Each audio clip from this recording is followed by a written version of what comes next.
atira mu ssaawa ffena ey'okubiri ziri mukaaga eziyise ku ssaawa 5 program reporter namutayika kunaku lwaffe olw'e Sunday betutambula ebya Sunday bwe biti bwe bibeera era bwe babadde otuwuliriza mulundi gusooka wasubwa dda wano tubeera tukunyonnyola akawonvu n'akagga ku nsonga ezaaliwo era muwulira ne ka speed kapa kampolampola tukutwala polepole si bye biri ebya inside story. Kabuye Patrick okuva ewa Kisom Town webale nnyo okuwuliriza agenti story eri so incredible yewuunya ngeri teknolojia inaaliwo okuba nti balemererwa okujjayo ebipampagali bya Titanic wansi mu mazzi awo tujja kutuukawo webale nnyo Kabuye Patrick okutuwuliriza. Then munywanyi wange John Isabirye oli Dubai otugoberera buterevu ebanye bali eddala nengedde wano ku abadde ani engineer Mutasa Kafero wali Wandegeya sebwe bali kutuuliriza n'abalala mwenna abataddeko akaseera kano nga muwuliriza engineer Chef Mutasa Kafero na buli yali woli Dr. Sam Lugonvu webali nnyo kuizali Kawempe ku 5 na buli wonna wolinga otuwuliriza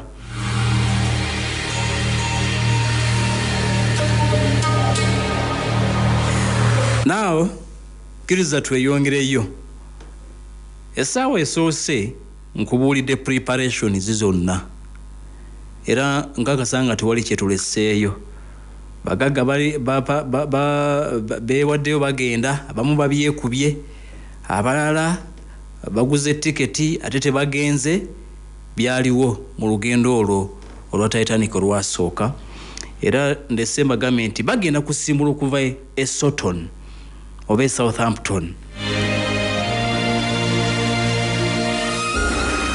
Basaabaze bamaze okuboardinga bonna bajjudde kubanga okuboardinga kwatandika jukira nti tuli ku nnaku z'omwezi 10. It is a Wednesday April 1912. Basaabaze batandika okulinnya ku ssaawa 3 n'ekitundu. Bakulu members be basooka very early in the morning ku makya nnyo ne batuula ne balinda abasaabaze ku 3:30 abasaabaze batandika zigenda okwera essaawa 5:30 budde bwakalasa mayanzi nga bonna bagwereddeko. Ziwera mukaaga bwe ziti nga bwe kyali kisuubiddwa ku mukaaga bwe ziti zennyini at exactly noon ne kitandika okutokota kisimbula but immediately nga kyakasimbula Titanic nga kyakasimbula few minutes later kyali kikuleddewo accident nga kyakasimbula nga ne wekiva bakyakirengera abasigadde ku mwalo e Southampton kyali kikoze accident oba yali excitement nze naawe waliwo eryato eddala eryali liyitawo lye baali bayita SS City of New York kampuni ya American Line yali egenda maaso n'okuba nti eriddukanya eryato lino lyo liba lituuka kati ate lino nga lisimbula Titanic wali wabaddewo accident era kabula katono nnyo gatomeregane awo wennyini mu nfo lyakatandika naye ne basobola abaali bagoba amaato gano abaali gagolomola bombi ne basobola okutaasa akabenje kano naye nga gaali gakoze accident immediately nga gakatandika waliwo collision eyawonebwa bagamba nti zaali fuuti nga 4 zokka mita emu n'obutundutundu 2 bye byasigalawo gano obuteetomera liri lijja lino likola ki livaawo just fuuti 4 kati waliwo shock basaabaze bayinza n'okuba bo tebaategeera kubanga munda gye baali very comfortable naye mbagambye akabenje kaali kaguddewo kati yali incident number 1 batandise olugendo few minutes later ne bawuna akabenje akasooka fuuti 4 zokka ne gayitako ne lyeyongerayo lisimbudde ku saa 6 ligenda wa kaakati ligenda Bufalansa ligenda kupiikingayo n'okudropinga abasaabaze maiden voyage kali litambula liyita mu mazzi aga Southampton n'ekitundu kye bayita Solenti boolekera ekitundu kye bayita English Channel Titanic etambula abaliko bali mu excitement basiibudde bagenze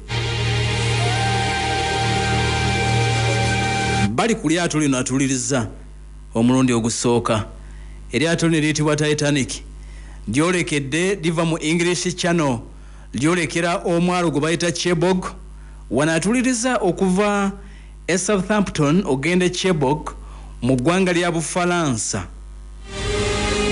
zaali mayiro 77 ez'oku mazzi ze miles 89 ku ttaka ze kilometers 143 okuva e Southampton ogenda paka Bufalansa nga ze balina okutambula naye bagenda okutandika okutambula obudde obwo obw'amalya g'ebyemisana obudde bwalimu empewo mpitirivu naye nga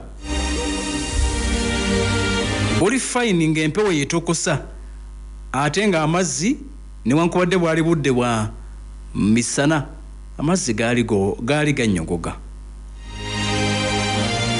ne liseeyeeya paka bwe lituuka atuliriza ku mwalo guno oguyitibwa Cherbourg mu ggwanga lya Bufalansa kati eryato erituuse wano e Cherbourg lyato bwaguuga eryali terirabwangako ku mwalo guno kati docking facilities ezaali zirina okusobozesa eryato lino okudookinga oba kuyita okupaakinga wano ku mwalo zaali tezimala because of the size of the Titanic lyali ddene nga terisobola kutuuka gali amaato amalala gaali gatera okuyita wano we gatuuka nabwekito lyasigalayo mu mazzi era baaleeta obwato obutonotono bwe bwali buyina okujja abasaabaze abaali bakoma wano ku Titanic bo basomba okuva eri mu mazzi wakati bo baleete wano ku mwalo kwennyini oba ku lukalu ku mwalo gw'Ekyebogo era n'okuteeka bano abalala abaali bagenda okuboodinga oba abaali bagenda okulinnyira awo nabo ne babateeka ku bwato kitegedde nti kyali kinene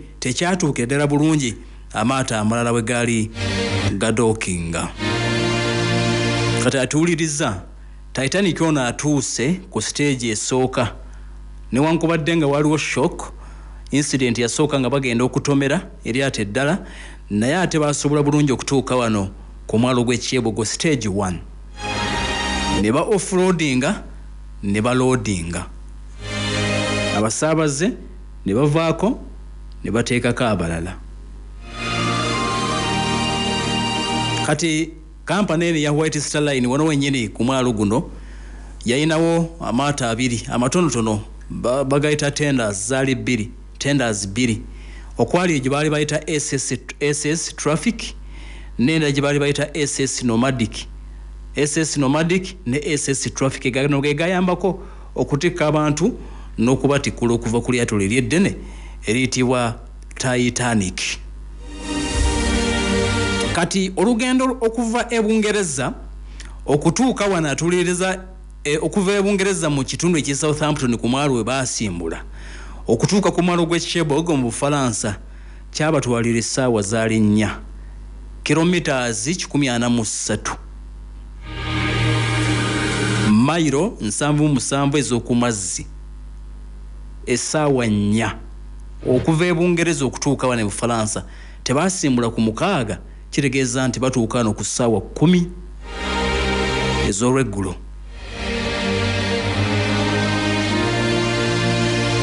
Abasaabaze 274 ne balinyiraawo kuva e Bufaransa. 142 beyongera mu first class, 3 mu kirasi ey'okubiri ne 12 mu kirasi atuliriza ey'okusatu. Kitegeeza nti e Bufaransa bajjawo ababedde bangi abagagga abo abalinnya mu kirasi esooka first class. Kati 24 bano bo babalekaawo kubanga tiketi zaabwe zaali zikomaawo we baaviirako. Okutikkula abaali bakomaawo 24 n'okutikka abasaabaze abaali beeyongerayo 274 ekyo kyatwala essaawa 1:30 era nga baali bapulaanize z'eddakiika 9.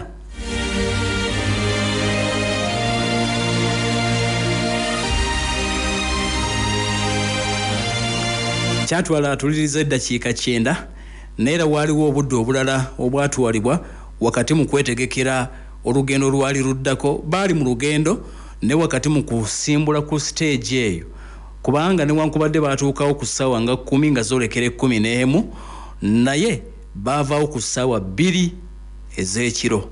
Buzibye Titanic evaawo nga ejjudde bulungi newankubadde abasaabaze baali tebawera naye era yali ejjudde negenda Queenstown, Ireland. Kaakati mu budde obwo bwakiro weather eri etya ku mazzi ku liyanja Atlantic. Mazzi gali very cold ate nga obudde bulimu empewo naye nga bwe nabagambye nti eri yalinga nnyumba etambula wooteeri ng'abasaabaze tebamanyira kiri bweru. Abo abaali tebagenzi waggulu eri kuziri deeki ze nabagamba ezaali zosobola okutulako n'olaba amazzi gonna. Esimbudde ssaawa 2 egenda Ireland. Ku ssaawa zaalinga 5:30 enkeera ompulira enkeera kubanga ekintu kino kyatambula ne bukya okuva ekiro ku 2:30 ku Lwokusatu. Kyatambula ne bukya enkeera ku Lwokuna essaawa 5:30 ekintu kino ne kituuka ku South Coast of Ireland. Kituuka kati obudde obwo eno second day lunaku lwakubiri obudde bagenda okutuuka wano nga naku luliwoomu tubuguma mulimu ekibugumu naye ngera empewo gyeri n'ebire kugulunga kwebiri. Batuuse mu Ireland bagenda kakati ne wano doco facilities zaali tezibasobozesa lyato lino kusemberera ddala wano ku lukalu era bakozesa zi tenders 2 amata amatonotono agayina okutuusa abantu ku lyato lino. Erimu baali baliyita America amata amatonotono, erimu nga baliyita America eddala nga baliyita Ireland ne bagakozesa okusembeza ba passengers aboard. Kakati wano baali batuuse second day Lwakuna Queenstown eggwanga lya Ireland. Abasaabaze 123 ne balinnya. 3 bagenda mu first class, 7 mu second class, 113 abo ne baboardinga mu kirasi ey'okusatu. Kati era wano waaliwo abasaabaze 24 abaali balinyidde ekyebog be baaleka wano. Ne wabeerawo n'abalala nga 7 abaali balinyidde e Southampton naye nga bagenda wano Queenstown nabo baabalekaawo. Kati 7 be baaleka wano mwalimu Francis Bowen,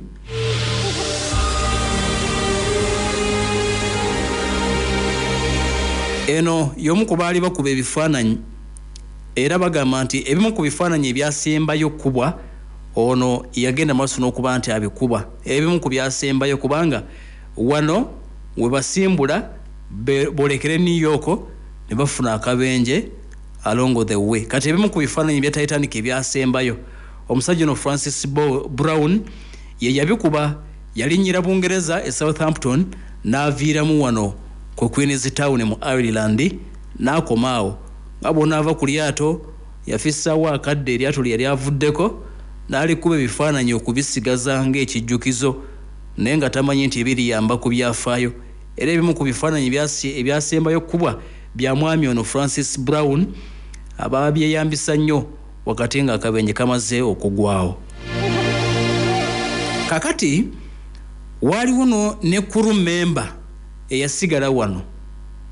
Crew member baali bamuyita Stoker John Coffey. Ono yewandiisa okubeera omu ku bakozi n'agambye nti lyalina abakozi omugatte 885 abaali bagenda okukola ku lyato lino. Kati omukozi ono gwe baali bayita Stoker John Coffey ye kigambibwa nti wakati mu kwewandiisa ng'omukozi akole ku lyato lino akolenga crew member yali abeera Southampton kubanga ebitundu kumpi 6 ku buli 100 ku bakozi abaaliko baali bava mu tawuni eyo ye Southampton e Bungereza. Kati nti ekigendwa kya Stoker John Coffey okwewandiisa yali ayagala kufuna ka transport ka bwerere free transport ng'ategedde nti lijja kuyitako ewaabwe wano e Queen's Town we baali bamuzaala. Kati ye n'abala nti kakati kyengenda okukola oba bansasudde oba tebansasudde kanneewandiise ng'omukozi ku lyato lino engeri ligenda okuyita ewaffe bwe linaatuuka ewaffe engeri ekiri nti ligenda kuyimirirawo nze nja kufuna engeri gyentolokamu ndiddukeko njagala kudda waka. Ndowooza ka transport yali takaweza bambi n'asala olukujjukujju Stoker John Coffey era bwe baatuuka wano yasiniikinga ng'ayita mu bibaaga oba ebisawo ebyalimu amabaluwa gaali gatambuziddwa ku olwo ku lyato ne liyitibwa Titanic. Kakati otegedde nti Brown Francis ye yakomawo olugendo lwali lukoma. Kati crew member omu ku baali abakozi naye naddukako yasiniikinga n'abulawo obubuzi nga tebategedde n'asigala wano era ku lyato teyagenderako bwe lyalifunira akabenje. Now nga limaze okutikka n'okutikkula next stage yali erina kubeera last stage. Kati abaali basigaddeko nga bamaze okukonfaminga nti bonna bagenda badropinga mu America ku last stage. Tewali walala ligenda kwolekera amazzi amanene amayitirivu ddala oluusi nga gafuuka very hostile. Bagenda kwolekera America lunaku lwakubiri mu lugendo. Badipatinga bano tebatuukawo ssaawa 5:30 baatwala essaawa 2 okutikkula n'okutikka. Lisimbula ku ssaawa 7:30. Titanic asimbula ku ssaawa 7:37 misana tuku. Lanchi baali bamaze ogirya baavaamu ne balya ekyo toyinza kibuuza kubanga nagambye buli kimu kyali ku ekiri era lanchi nga baliiridde okwo. Kale katugambe nti lisimbula mu biseera nga balina mu kulya. Ndyolekedde olugendo atuliza gaggadde ligenda okurosinga eriyanja le bayita Atlantic. Lisimbula ku ssaawa 7:30 liva ku Queen's Town Ireland Europe lyolekera America ligenda kuyitawa mu Atlantic. Atuliriza ataddeko Pal FM kula lya muntu wa bulijjo.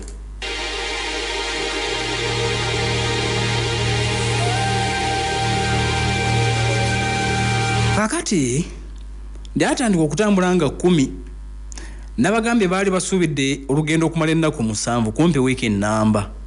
Titanic eno baali bagisuubidde okutuuka e New York ku ssaawa ku lunaku olwanga 17 ku makya nga 17 April. kati atuliriza Titanic ava ku Queen's Town baita mu First Neck Rock eyo coast atulizo guna gw'omwalo baguyita kumpi guli mu ggwanga Ireland kati bagenda okutuuka awo bolekedde Atlantic ng'eryato lidduka awo nga okusooka nga waliwo distance ya kilometers 63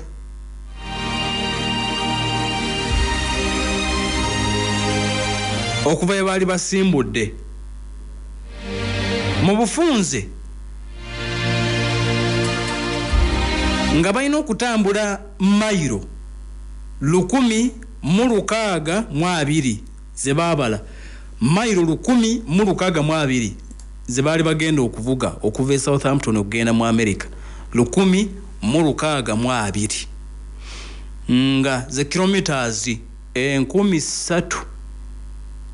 3,000 nga bagenda kuyita mu North Atlantic era bagende paka mu obayita Pier 59 e New York kati badduka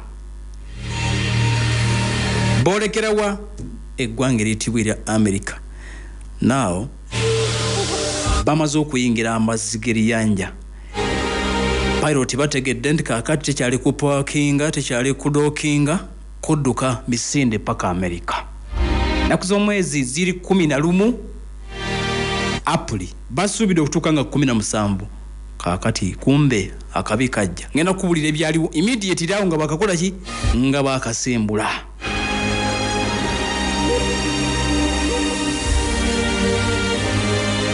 wonna wosinzira okutugoberera webale nnyo webale ddala ogenda kukkiriza nno nkujjukize bannaffe abo ab'eggonero ly'omugongo babayita ab'eggonero ery'omugongo bali wali Kawempe amaaso g'akatale okuliraana banka eyo ya Equity bw'ogivaako ojja kusanga awo eddwaliro lye bayita eggonero ly'omugongo nti abantu mwenna abatamanyizibwa emigongo mu abakuze mu myaka nga omugongo gwakufukira omugongo tokyatambula bulungi gukuluma okamala tumanyi buzibu bwava kuki wasesetuka amagumba oba D6 nga tokimanyi ganyize nerves owulira obulumi okamala ate oluusi kiyinza n'okuvaako amaanyi ne gagenda mu maaso n'okuba ne gakendeera oli wansi bagamba nti kaakati bakuleetedde eggonero Dr. Sam Lugonva agamba nti ebyuma babireese ebigenda okuleka nti bikutereeza nga tebakulongoseza tebakutadde mu kagaali oddemu otambule nga bwe wali amagulu gakuluma okamala gaatabuka bagamba nti genda ofune eddagala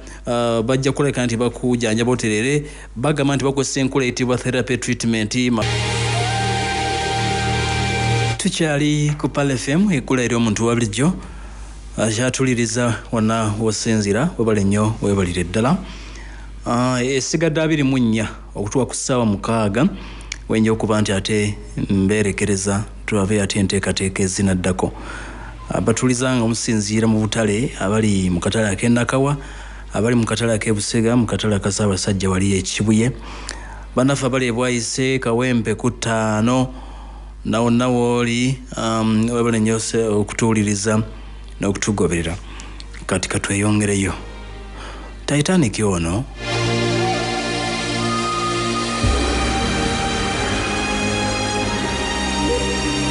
ekintu kino kye bayita Titanic kyongera okutambula kati kyolekedde olugendo lwennyini ebyokusiteegi nga biweddewo basaabaze abatuuka e Kampala banywedde babadde bavaamu bavuddemu kati straight paka mu paaka empya kigenda paka America abasaabaze tebeebbowa kubanga bano bapangisa n'abayimbi 8 waliko abayimbi 8 musicians 8 abaali bagenda okukola ki omulimu ogwabatwala gwa kulaba nga babeesabeesa abasaabaze ku board baali kwebali kati bavudde Queen's Town bakivuga kyolekedde atuliriza eggwanga eriyitibwa erya America kilomita 13 ku mazzi North Atlantic Captain Smith yakiri mitambo bagenda okuyita mu kye bayita the Great Circle Route gye bakutte Great Circle Route across North Atlantic. Baseyeya batuuka ku sport gye bayita the corner mu mazzi omwo ag'eryanjja Atlantic waliwo ekifo kye bayita the corner. Awo eriwo omwalo gwe bayita South East oba kizinga bakiyita South East of Newfoundland wakati mu mazzi gye kiri. Kati batuuka awo obayita ku the corner. Mu the corner awo waliwo ebyaziyazi bingi era Titanic ono oluvannyuma n'okutambula essaawa eziwera awalirizibwa n'okukyusaamuko okuwetamuko nga balengedde kubanga nti obaatuuka wano we bayita Nantucket Shoals.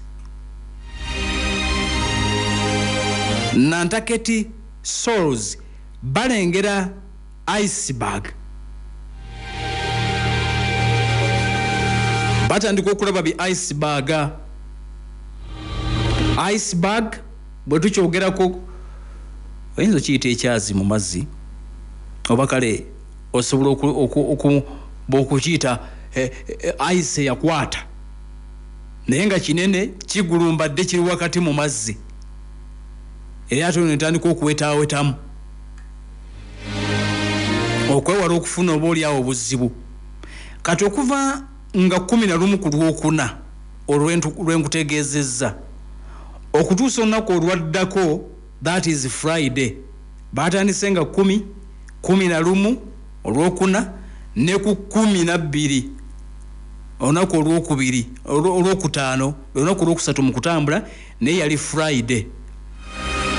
Titanic ono ng'amaze okavalinga mayiro ez'oku mazzi 1484 ze mayiro zaffe ze tumanyi ez'oku ttaka 557 ze kilometers 896 nga bamaze ezo okuzitambula okuva lwe basimbudde e Queen's Town.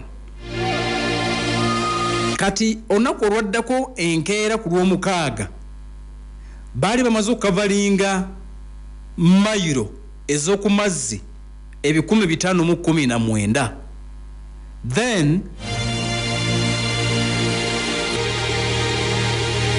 ziba mayiro 1579 ez'oku ttaka ze kilometers 961.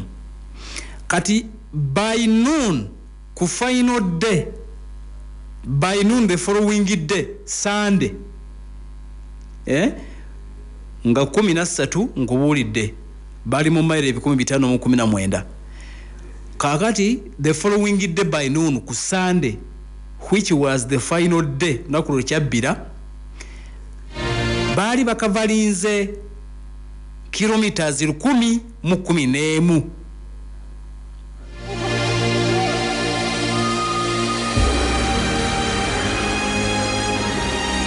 Kakati lyongera ku ssaawa 6 nkutegeeza nti yali limaze okutambula kilometers 1011 lyongera okutambulayo mayiro endala ku mazzi 258 ze mayiro 297 ffe ze tumanyi ez'oku ttaka wano kilometers 478. Kitegeeza nti ekintu kino ki Titanic kyali kidduka kilometers ze bayita ez'oku mazzi emisinde gy'oku mazzi nga kidduka kye bayita 21 knots. Kitegeeza nti buli ssaawa nga kikavalinga kilometers 39 ng'edduka kilometers 39 buli ssaawa. Titanic egenda mu America maiden voyage. Kakati obudde nga bulungi okuva lwe baali basimbudde mu Ireland obudde nga bulungi tewali buzibu bwonna. Saturday nga 13 budde bulungi naye obudde butandika okutabuka Saturday nga buzibye batandika okusanga empewo empitirivu Saturday buwungedde amayengo geeyongera ku Atlantic ate nga gakubira ddala wala kubanga bagamba nti amayengo agatandika okukuba ku Saturday akawungeezi ne ku Sunday ku makyenkera nga 14 lwekyabbira waggulu eri ekironga bwengenda okubuulira amayengo nga gakuba ne gagenda mu fuuti 8 waggulu amazzi nga gatabuse gatumbiira mu fuuti 8 waggulu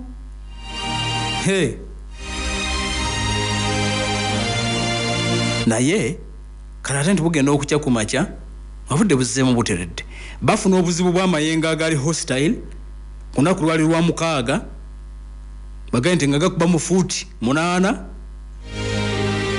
naye nga tebalina buzibu bwonna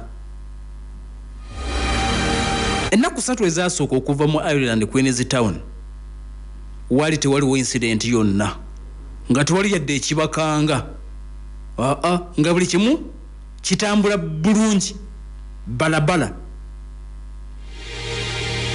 kakati obuzibu butandikirawa waliwo omuliro gwatandika okwaka ku Titanic omuliro gutandika okwaka mu Titanic eno mu gye bayita Coral Banka jukira nti eno Coral yali agenda eri zi boiler rooms 6 number 6 ne number 5 zi boiler rooms ezimu kuzaali ziyamba ekintu kino okufuna obulungi amasanyalaze kati Coral Banka emu basabaze bali ku mazzi Coral Banka emu ekwata fire muliro kati kitegerekeka nti obuzibu buno bwali weebuli even before nga tenda bakudipatinga nti Coral Banka ebyo yalina ko obuzibu naye nga bagamba yali tesobola kukola ki kulemesa lugendo luno kati batuuka mu mazzi eyo eddamu ekwata omuliro Coral Banka abasaabaze bakira tebamanyi ku situation eno nti eno ba firemen kubanga batamana ne ba firemen bali balina okuzikiza omuliro singa kikwata ba firemen bali eno ku Coral Banka bafafagana n'omuliro obutasaasaana basaabaze bo bali mu kweyagala kubanga munda tewali buzibu bwonna eno betandise okusoba baba kizikiza ne kiddamu ne kitambula omuliro ne guddamu frequently kakati akaseera bagenda okuzikiza omuliro guno ogumalako nga ezimu ku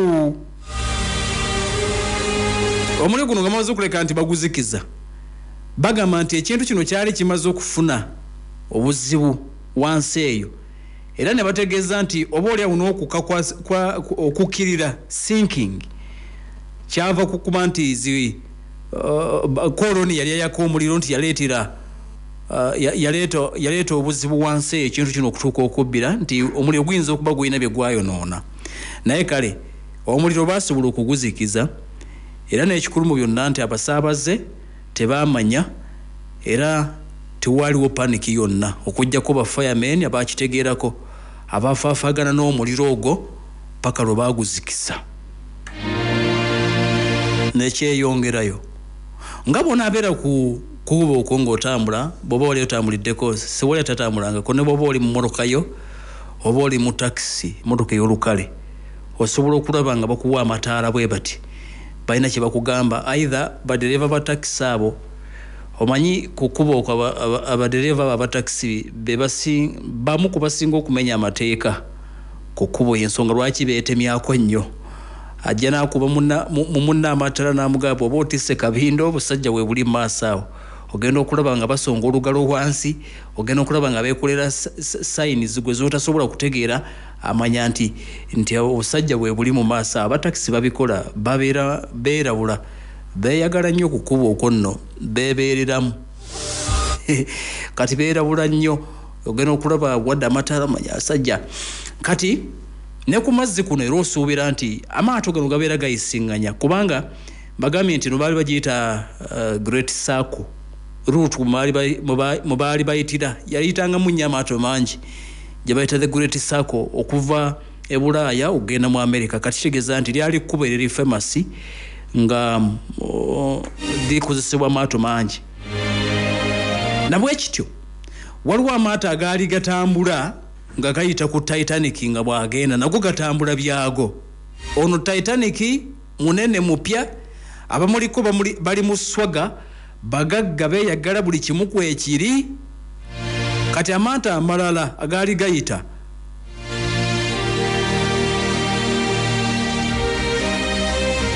batandika okulabula Titanic nti yamugenda muli mu lugendo lupya. Kale katugambe nti Captain yali akimanyi, Captain Smith yali akimanyi. Batandika okufuna warnings nti ekitundu kyemuli ekitundu omutuuse dereva webereremu, Captain webereremu, mulimu zi icebergs nyingi ezetondesi wakati mu liyanja.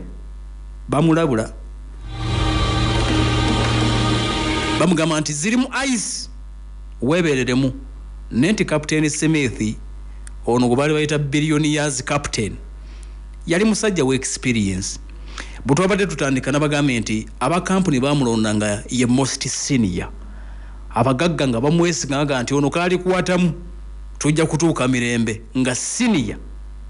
Bamulabulanga nga tafaayo.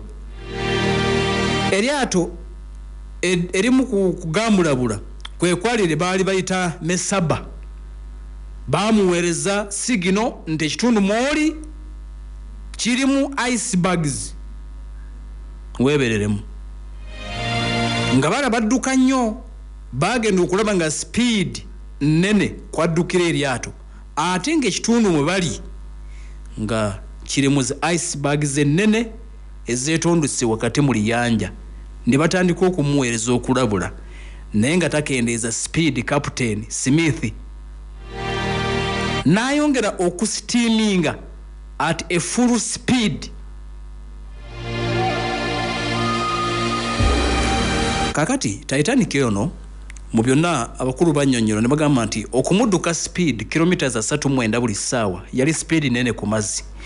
Naye bagamba nti yali tagezaako kuteekawo speed record nti eryato lyali lidduka nnyo, wabula nti time keeping was a priority.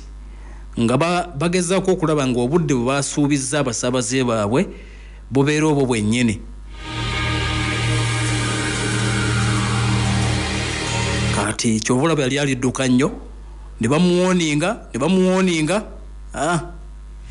Kakati Captain Smith already waliwo abantu be baali batadde waggulu eri lookouts abaali bavunaanyizibwa bali waggulu ku bridge awasemba nga be bavunaanyizibwa okulabula Captain Smith nti kakati wano wetutuuse waliwo obuzibu nga bo balengera okusinga ye waggulu eri ku bridge baali bagiyita bridge nga be balina okumulabula. N'olwekyo nga ye alinze kumulabula nga bano bonna baali bamuyitako ab'amaato amalala tabafaako. Era wakati mugenda maaso n'okuba nti alibonga yakiina mu bwongo nga bakimanyi nti gano amaato amanene gaali tegakosebwa nnyo ezo zi icebergs ezaali ziri wakati mu liyanja nga tebalina dde okutya nti large vessels already ezaali ziyitangamu ziyavuganga nga tezirina buzibu zifuna.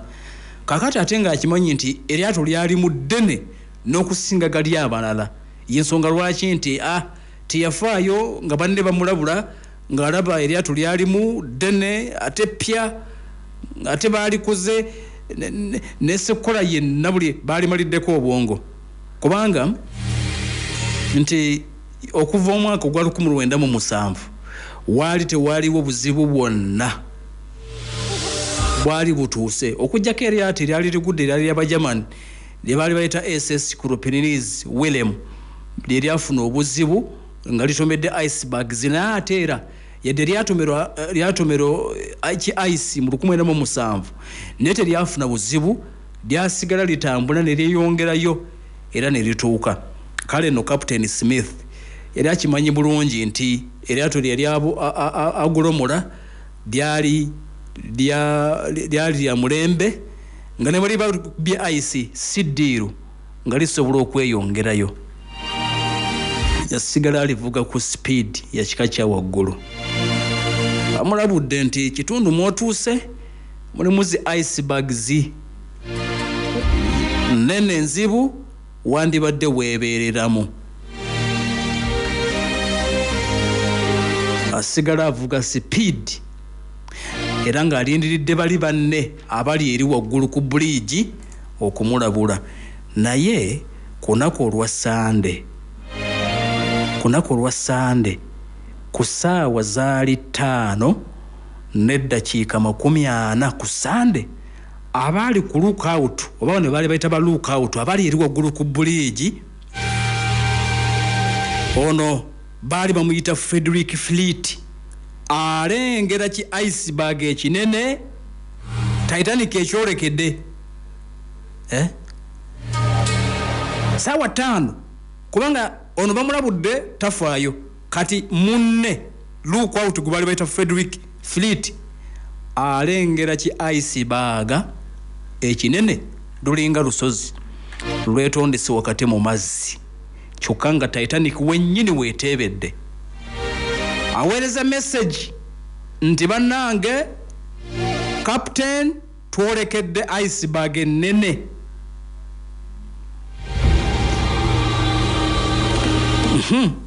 Akabinga katandika okujja aweereza sigino ndi twolekedde iceberg ennene agirabye kyokka mu kaseera kagirabiddemu nga Captain Smith ekintu akivuga ku speed kati balengedde ki iceberg ekintu kidduka okkamala.